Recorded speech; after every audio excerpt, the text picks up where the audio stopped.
या प्रकारे मटार पनीर बनवाल तर घरचे कौतुक केल्याशिवाय राहणार नाही आणि घरच्या साहित्यामध्ये पटकन अशी ही भाजी तयार होते।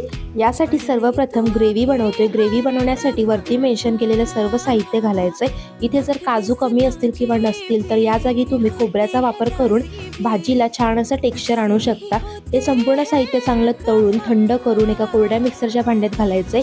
यामध्ये वरती मेन्शन केलेले सर्व मसाले घालून थोडं पाणी घालून वाटून याची पेस्ट तयार करायची आहे। यानंतर एका पॅनमध्ये तेल घालायचे। तेलामध्ये ग्रेव्ही घालायची। 1 चमचा आलं लसणाची पेस्ट घालून हे संपूर्ण ग्रेव्ही चांगली तेल सुटेपर्यंत परतून घ्यायची आहे। चांगला कच्चा वास जाऊन द्यायचा जेणेकरून भाजी चवीला खूप छान लागते। यानंतर वरती मेन्शन केलेलं सर्व साहित्य घालायचे। तुपाच्या जागी तुम्ही बटर देखील घालू शकता आणि चांगले वाटाणे शिजवून घ्यायचे। थोडं पनीर खिसून घालायचे, क्रीमी टेक्स्चर येतं। काप केलेले पनीरचे तुकडे घालायचे आणि वरनं बारीक चिरलेली कोथिंबीर, गूळ घालायचं। स्किप केला तरीही चालेल। मटार पनीर तयार।